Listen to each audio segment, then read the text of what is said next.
Ini Om lagi nikmatin salaknya nih, enak banget, manis. Enak Sa- ya salaknya.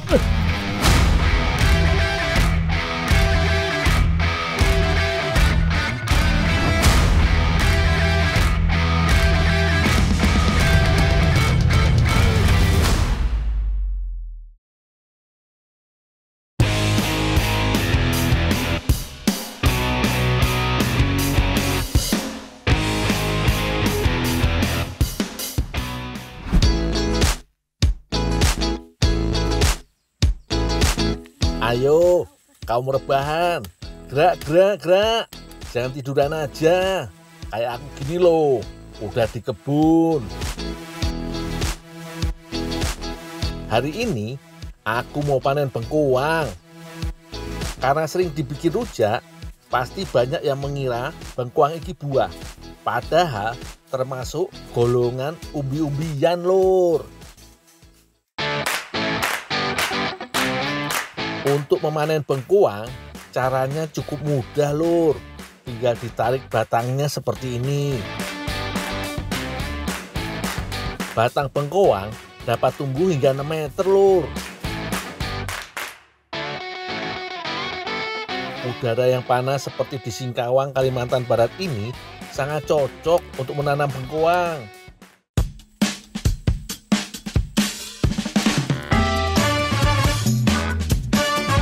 Oh iya lur, bengkoang bukan berasal dari Indonesia, melainkan dari Amerika bagian tropis.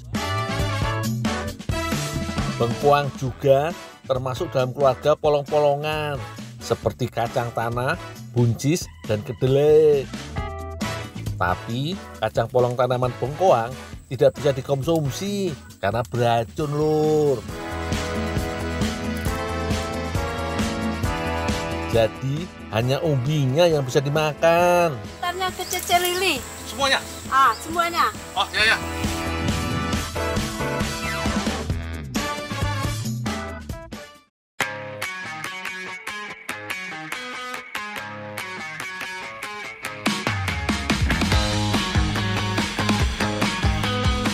Bengkoang yang kupanen ini pesanannya orang lur. Penasaran kan? Mau diapain bengkoangnya? Bang, store bengkoang.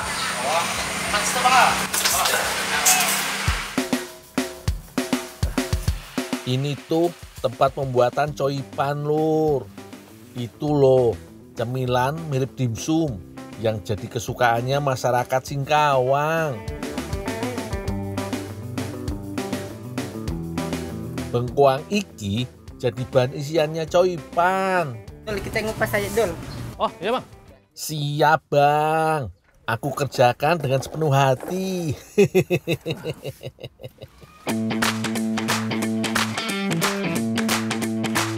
Selama ini, bengkoang seringkali dipakai untuk merawat kulit wajah.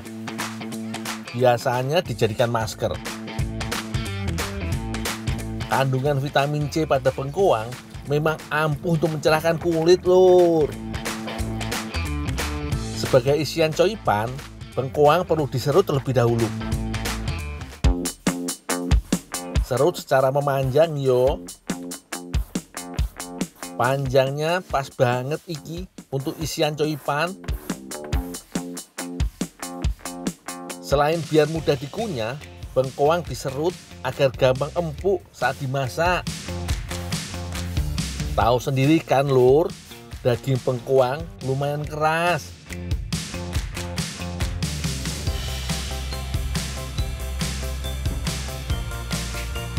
Sekarang rebus bengkoangnya. Jangan lupa diratakan seperti ini biar lebih cepat empuk lur.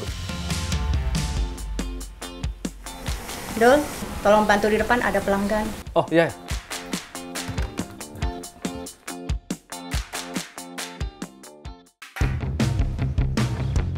Setelah 15 menit, bengkoangnya sudah empuk lur. Bisa lanjut ditumis sebagai isian coipan. Pertama tumis bawang putih sampai harum. Lalu masukkan bumbu rempah yang sudah dihaluskan. Supaya semakin gurih, Jangan lupa masukkan ebi yo, tambahkan wortel dan juga bengkoang. Masak sampai bengkoangnya kering. Selain bengkoang, isi coipan bisa pakai talas dan kucai lulur. Sebagai hidangan khas masyarakat Tionghoa, coipan bukan cuma banyak ditemui di Singkawang. Di Bangka Belitung dan Medan juga ada lur. Kalau isian sudah matang, tinggal kita bikin kulitnya. Tuang air ke tepung beras, lalu uleni sampai kalis. Kalau sudah kalis, tinggal ambil adonan sesuai ukuran yang diinginkan dan langsung dipipihkan. Gilingannya masih manual loh lur. Sengaja dibikin setipis mungkin supaya gak terlalu lengket. Ojo lali tepungnya yo. Setelah itu, tinggal taruh tumis bengkoangnya, lalu tutup seperti ini. Mudah toh? Kukus kurang lebih 5 menit. Kata coipan punya arti kue yang berisi sayuran. Selain dikenal dengan nama coipan, ada juga yang menyebutnya samkokpan. Kalau sudah matang, oleskan minyak bawang putih, ditambah bawang putih goreng sebagai toppingnya. Mantep banget iki lur. Wah, ternyata di warung udah ramai pembeli. Bentar ya lur, tak layani mereka dulu. Gak usah pusing-pusing kak. Di sini menu andalannya adalah coipan. Dijamin enak pol. Bentar ya kak, aku ambilkan dulu pesanannya. Sepintas bentuk coipan iki seperti dimsum yo lur. Ada juga yang bilang kayak pastel atau kroket. Cuma yang khas dari coipan tidak digoreng tapi dikukus lur. Monggo kak, dicocol sambel lebih nampol enaknya.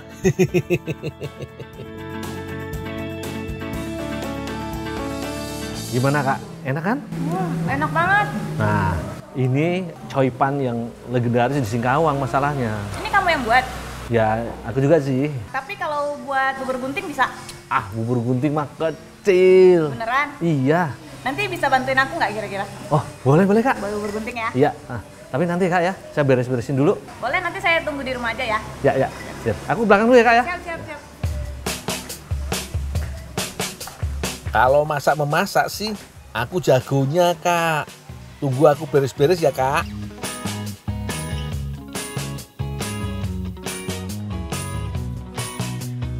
Akhirnya sepi juga lur. Pelanggan udah pada pulang. Saatnya aku bersih-bersih. Dol, Ya, Cik. udah kamu hari ini cukup. Oh ya. Ini upah kamu ya. Waduh, repot-repot Cik. Nggak apa-apa. Yaudah, makasih Cik. Cik, boleh nggak aku minta bengkoangnya Cik? Untuk apa? Tuh, diolah Cik. Oh, tunggu bentar ya. Oh iya Cik.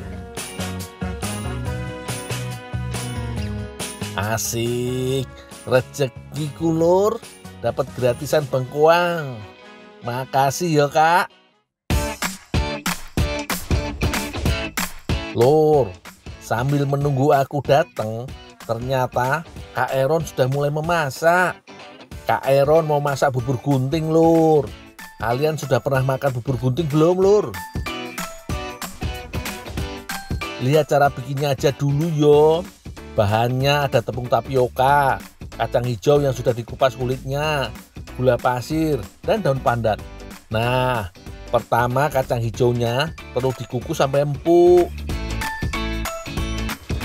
Bubur gunting termasuk makanan khasnya Singkawang juga lur. Banyak disukai karena rasanya yang unik, perpaduan manis dan gurih. Setelah dikukus, barulah kacang hijau dimasak menjadi bubur. Jangan lupa kasih daun pandan supaya lebih wangi lur. Setelah mendidih, masukkan gula pasir sambil diaduk yo supaya gulanya larut. Sekarang masukkan tepung tapioka yang sudah dicairkan. Kalau mau mengentalkan kuahnya, pada masakan kalian bisa pakai tepung tapioka lur. Tuh, lama-lama buburnya mengental kan? Tinggal tunggu matengnya deh.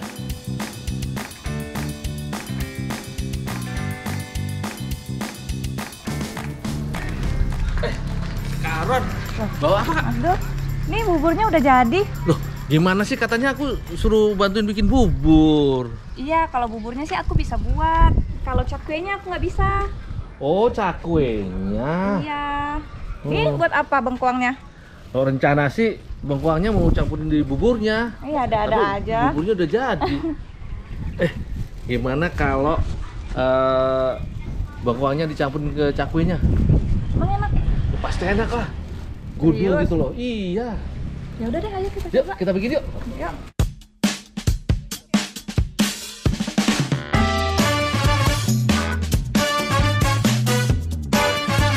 Kita bagi tugas kak, biar cepet. Jadi bisa cepet matang juga.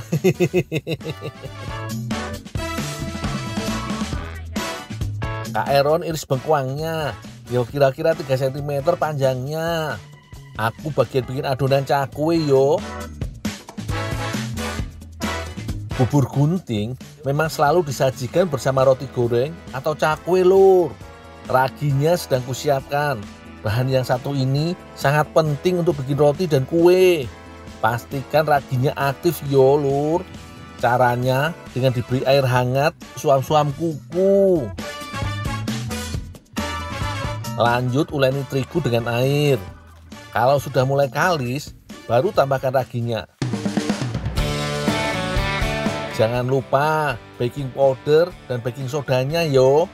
Semoga adonan cakwe yang ku bikin ini mengembang sempurna, nggak bantet. Malu aku nanti sama Kak Eron.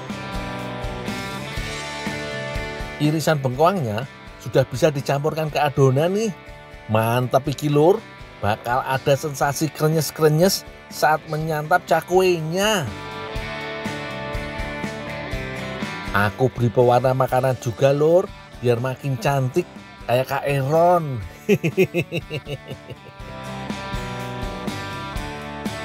Tunggu 15 menit supaya adonannya mengembang sempurna yo.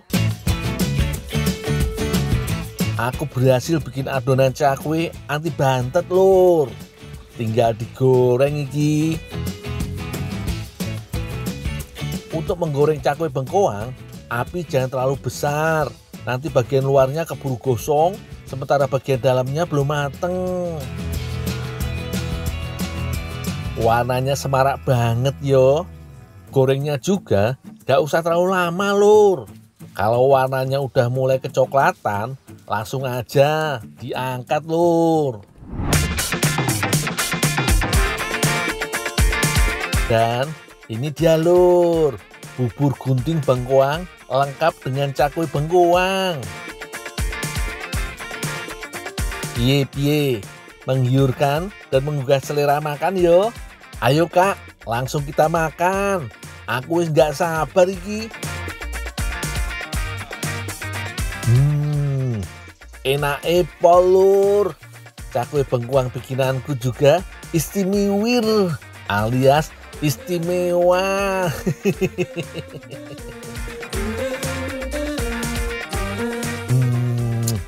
Ada sensasi krenyes-krenyes dari bengkoang saat mengunyahnya lur. Enak pol. Habisin ah.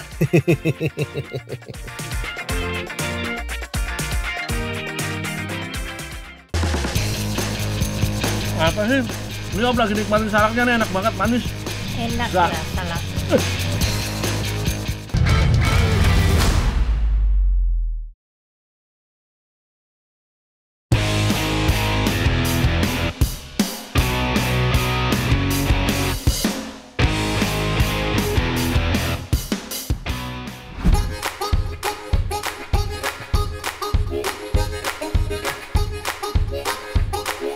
Yang mana ini ya? Aku nggak tahu nih.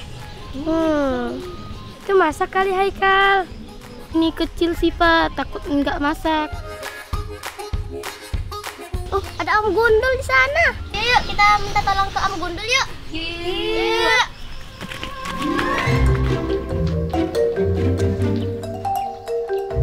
Ini lato-lato ngeselin banget, dimainin susah. Kalau aku gak belajar lato-lato, nanti dibilang gak gaul. Om Gundul. Apa, Dek? Mau minta tolong cariin salak yang masak dong. Emang ada yang matang? Ada kali, nggak tahu sih. Harus aku pastiin dulu, Lur. Soalnya sering banget aku dikerjain anak-anak. Tolong ambilin salak buat ibu. Oh gitu. Iya. Yaudah kalau gitu yo. Aku bantuin.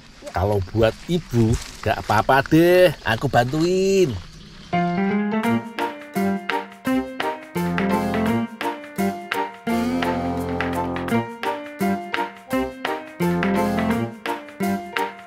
Nih Dek, aku kasih tahu cara memilih salak yang sudah mateng. Matang banget, Bang. Nah, ini sudah merekah, ini sudah matang banget. Ini satu rangkaian bisa diambil nih. Om Gundul, kenapa dimakan? Kan buat ngeteh. Emang yo, anak-anak zaman now susah diakalin. Iya, sebentar. Nanti juga Om bantuin petikin. Mau nyicipin aja, susah bener. Nih, tak kasih satu-satu. Buat ibu kok minta satu-satu. Makasih ya Om. Tapi tolong ambil yang banyak lagi dong. Nih, habis ini. Kita cari sana dulu. Tapi iki enak Lur, salaknya manis dan gede-gede lagi. Nanti aku dibagi juga loh Dek. Ngapain tuh? Kayak ada yang mau nyuri. Nggak benar nih.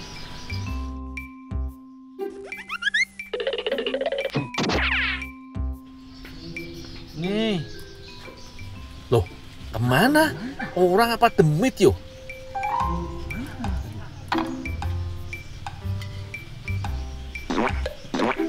Apa sih? Tadi dikasih.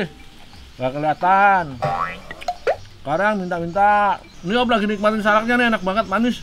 Enak Sa- ya salaknya. Ibu, ngaget-ngagetin aja, saya kira anak-anak, Bu. Mana anak-anaknya? Aku tadi itu disuruh anak-anak, dimintain tolong anak-anak, katanya suruh manen yang matang-matang, katanya disuruh ibunya. Ibunya siapa?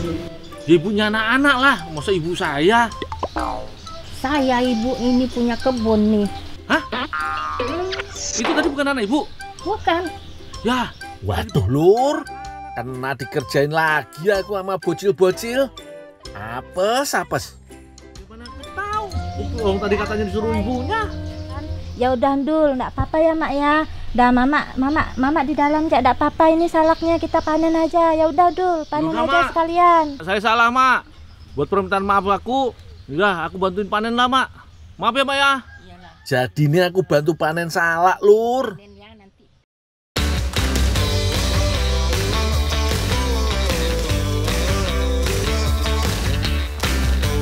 Di Indonesia banyak banget daerah penghasil salak, termasuk di Kabupaten Sambas, Kalimantan Barat ini. Setidaknya ada 30 jenis salak terdapat di Indonesia.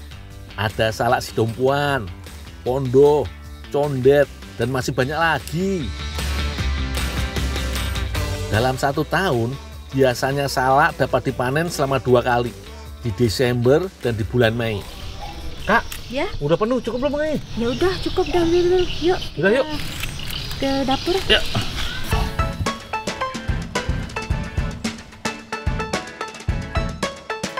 Ternyata kakak mau masak salak juga.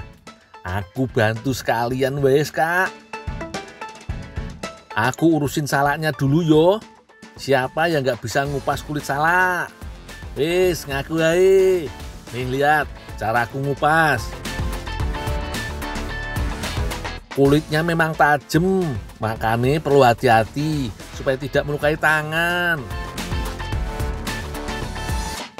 Kulit sudah terkupas, tinggal bijinya yang kita pisahkan. Kan gak lucu kalau kemakan. Jakunku bisa jadi 2 nanti. Karena akan dicincang kasar, maka daging salak akan kita rebus terlebih dahulu yo. Gak usah terlalu lama rebusnya, Kira-kira 5 menit aja pasti akan empuk dagingnya. Mumpung masih panas, langsung aku cincang aja yo daging salaknya. Mau dibikin apa yo salaknya? Aku juga kepo lur. Wah, kok ada bumbu rempah yo. Walah, ternyata mau disulap jadi masakan India, yaitu tikka masala. Pantes komplit banget rempahnya. Bumbu halusnya dibuat dari bawang merah, bawang putih, dan kunyit. Jangan lupa masukkan ketumbar dan lada hitam. Bumbu halus ini untuk bikin kuahnya lur. Gak lengkap rasanya yo kalau masakan India tanpa bawang bombay. Ada juga si kaya vitamin A, tomat. Kak, nih salaknya udah aku kupas, udah aku rebus, udah aku cincang. Oh iya, Apalagi bisa dibantu kak? tolong diadon ya Dul. Oh udah ada nggak? Iya. Oh ya ya.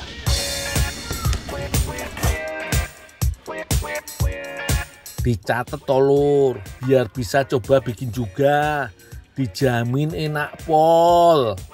Campur telur, garam, dan sedikit merica. Aduk sampai rata.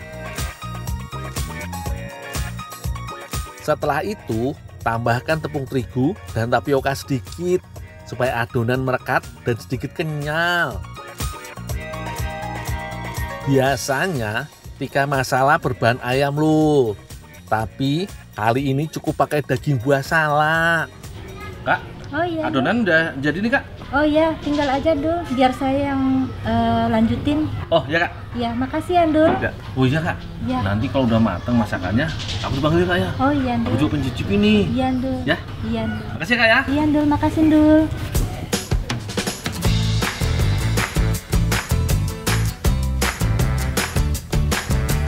Setelah dibentuk, adonan dicelupkan dulu ke telur yang sudah dikocok.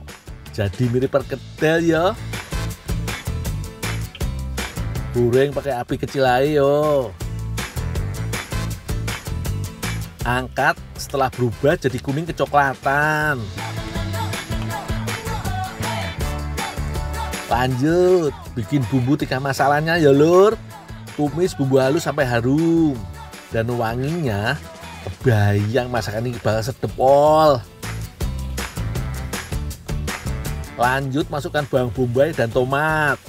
Aduk sebentar, lalu tambahkan santan ben gurih lur. Jangan lupa rempah-rempahnya seperti jinten, kapulaga, kayu manis, pala, dan cengkeh lur. Yang khas dari tikka masala, yo aneka rempah iki lur. Pokoknya penuh dengan rempah supaya makin sedep. Aduk-aduk terus supaya santan tidak pecah. Sudah mulai mengental iki. Sekarang tinggal masukkan olahan salak ke dalam kuah tikka masala. Masak sebentar aja, yang penting meresap dan tinggal diangkat. Tikka masala salak siap dihidangkan. Rasa gurihnya udah sampai di mulut nih. Padahal baru dipandangi. Ayo kak, kita makan. Udah lapar berat iki. Kita makannya pakai nasi aja yo, biar makin nampol.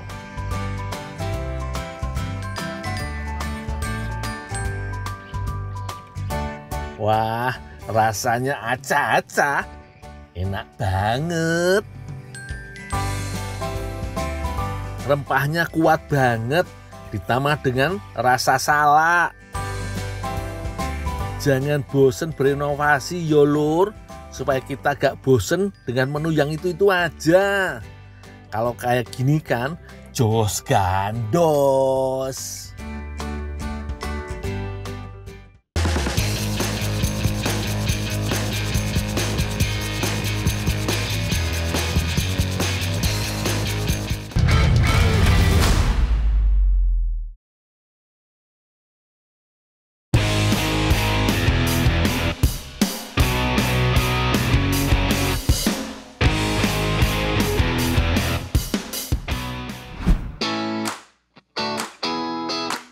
Lur, ada pasar unik nih. Cuma buka di hari Senin aja. Namanya Pasar Alabio di Kabupaten Hulu, Sungai Utara, Kalimantan Selatan. Beragam hasil pertanian dan peternakan ada di sini. Lokasi pasar persis di dekat jembatan Tugu Itik Alabio yang jadi ikon kecamatan Sungai Pandan.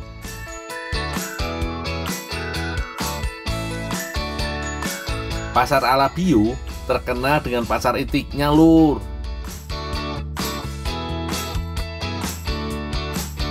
Itik Alabio merupakan hasil perkawinan silang antara itik asli Kalimantan dengan itik Peking.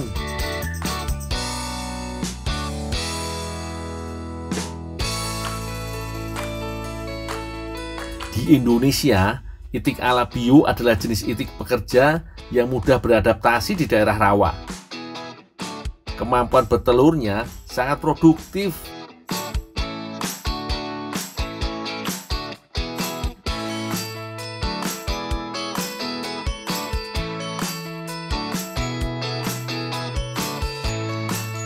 Kandang yang kecil bikin mudah menangkap itik ini.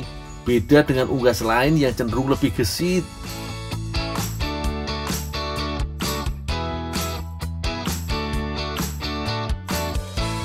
Desa Mamar inilah salah satu pusat peternakan itik Alabio. Desa yang mengawali peternakan secara intensif di Kabupaten Hulu, Sungai Utara.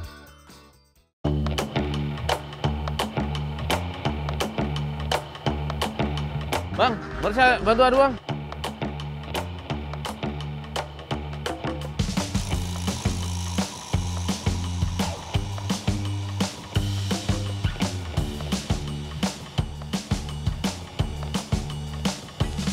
Pakan bebek pagi hari menggunakan dedak dan campuran tepung ikan.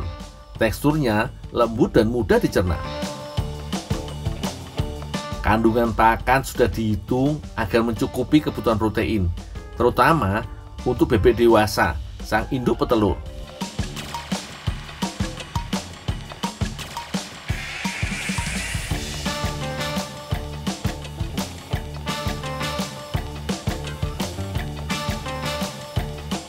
Lur, ambil telur bebek di kandang harus tenang yo.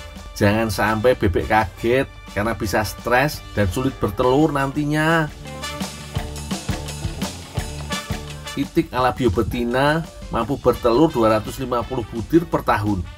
Masa produksi efektifnya selama 11 bulan. Gak heran kalau bebek Alabio jadi komoditas unggul di sini.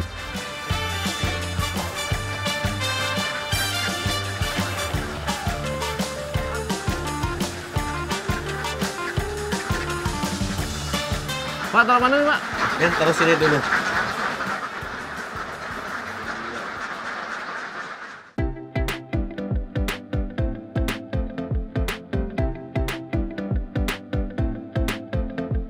Lur, bersihkan telur dari kotoran yang menempel di cangkang yo. Sebisa mungkin lakukan di hari yang sama setelah diambil dari kandang, karena kotoran jadi lebih mudah dilepaskan. Gak semua telur akan ditetaskan, Lur. Sebagian dijual. Pembelinya kebanyakan warga setempat untuk ditetaskan, tapi ada juga yang dikonsumsi.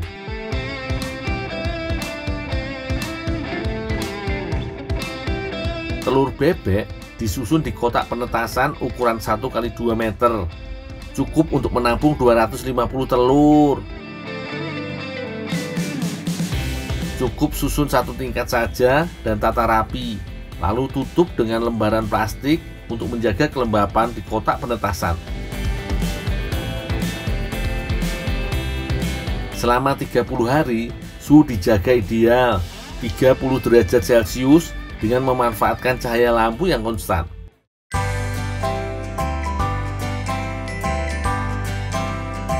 Keberhasilan penetasan telur bebek sekitar 80%.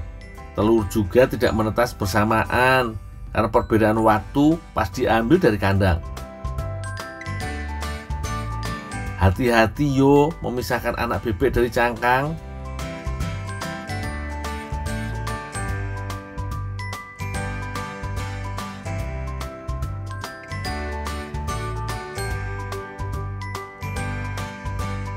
Tuh, kalau udah selesai taruh di kandang belakang. Oh, ya Pak.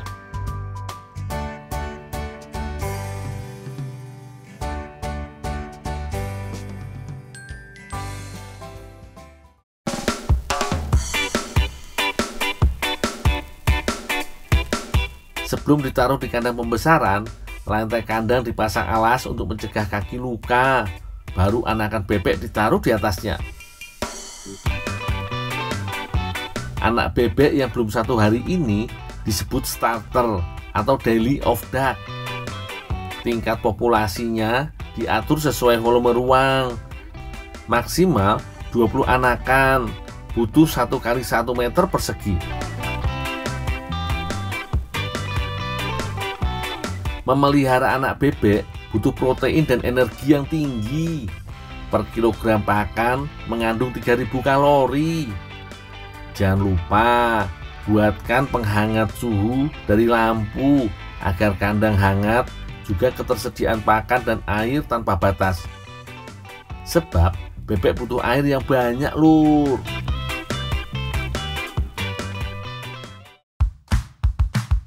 Cuaca cepat berubah drastis di Amuntai. Warga tetap bekerja di pengolahan dendeng itik manis Irina. Banyak olahan yang dibuat dari daging bebek, tapi di Amuntai ada yang baru, lur. Dendeng bebek.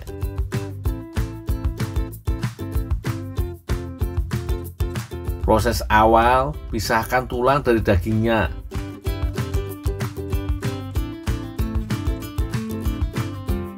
Tulang yang terpisah biasanya akan dapat potongan daging. Jadi bisa digunakan untuk sop bebek. Di dapur sudah siap berbagai bumbu. Bumbu yang banyak digunakan adalah bawang putih. Ibu Berkat ini salah satu pionir olahan dendeng bebek di Amuntai. Bu, ini Bu itiknya Bu yang udah dibuang tulang. Iya, kita kasih bumbu dulu. Cairan bawang putih dicampur dengan garam yang cukup banyak.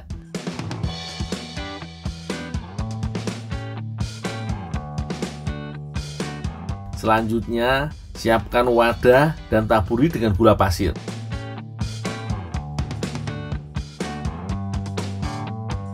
Taruh aja itiknya sini. Oh, langsung dimasukin Bu? Iya, langsung aja. Kita kasih bumbu. Cara menyusunnya, bagian dalam daging bebek harus menghadap ke atas. Setelah itu, permukaan daging diberi cairan bawang putih dan garam. Lalu ditaburi gula pasir.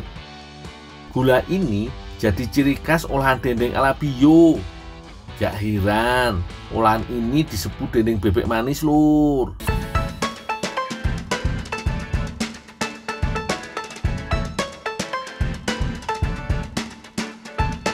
Pengepresan dilakukan agar bumbu dapat terserap merata dan melunakkan daging yang kenyal. Selain itu, untuk mengeluarkan kandungan air dari daging. Nah, pengepresan ini mempengaruhi kualitas dendeng yang dihasilkan. Biasanya dipres 2 hingga 3 jam.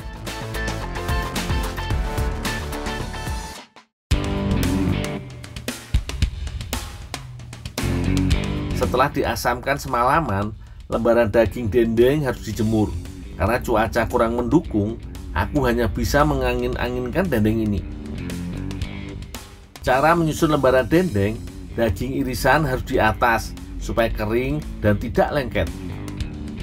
Karena tidak dijemur, daging akan kering lebih lama, tapi kualitas tetap terjaga yo.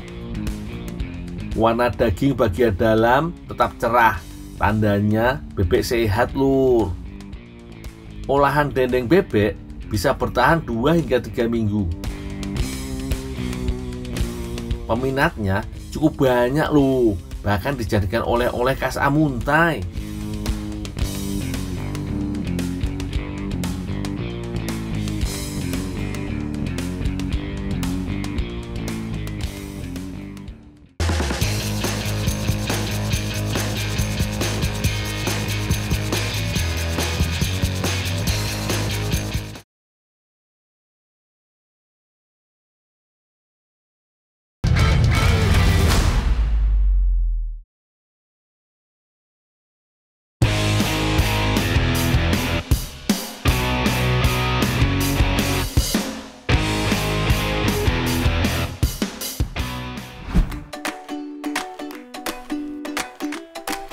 Satu lagi dari Kalimantan lur.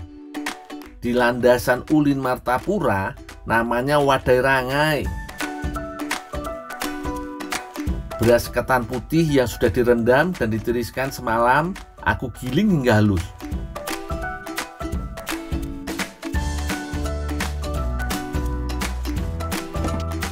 Ya Pak. Nanti kalau udah selesai langsung disangrai ya. Oh ya Pak.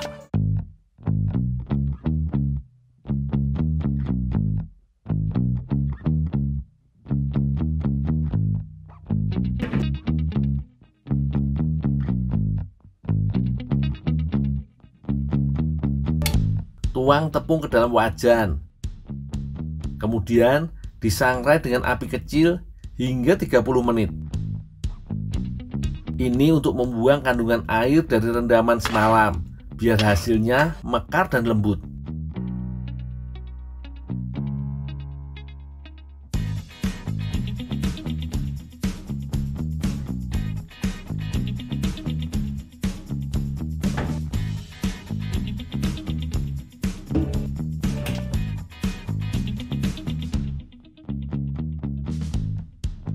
Setelah disangrai, tepung ketan diayak lur, biar terurai dan tidak padat.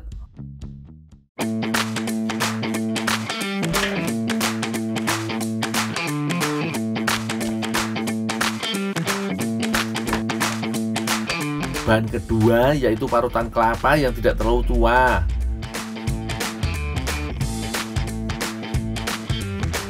Sangrai parutan kelapanya sampai kandungan air berkurang dan harum. Ya Pak, tepungnya udah bisa dimasukkan. Oh ya Pak. Tepung yang aku ayak kemudian dimasukkan dalam wajan, campur dengan parutan kelapa yang sudah setengah matang. Ya Pak, gulanya sekalian. Oh ya Pak.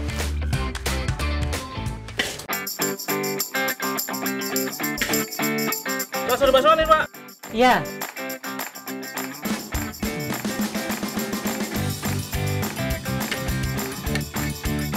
Berapa lama Pak ngaduknya sampai jadi ini Pak? Ya pokoknya sampai rata aja. Boleh Pak, saya ngaduk Pak. Aduk adonan sampai rata agar tidak hangus dan tidak terlalu matang bagian bawahnya. Udah, Pak. Udah rata. Dipindahin ke situ aja. Oh ya Pak.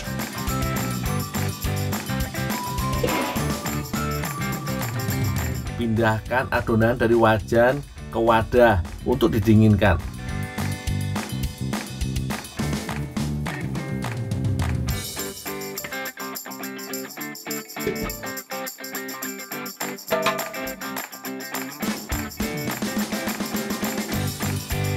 Udah Dul, kita tinggal aja.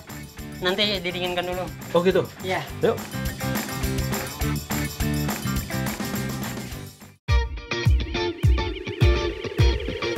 Gini Bu. Ketebelan dulu. Oh. Tirisin lagi. Terus ditekan.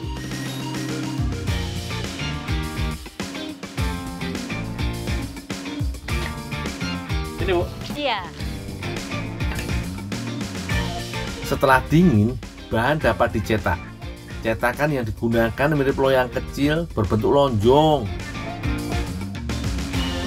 terdiri dari dua bagian, yang besar untuk mencetak, yang kecil untuk mengisikan bahan kecetakan dan sebagai penekan. Jumlah cetakan yang diperlukan sangat banyak. Cetakan tidak dilepas dan ikut masuk ke dalam oven, Lur. Satu lemari oven menampung 4 loyang, masing-masing berisi 12 cetakan rangai. Waktu pengovenan pun 40 menit hingga 1 jam.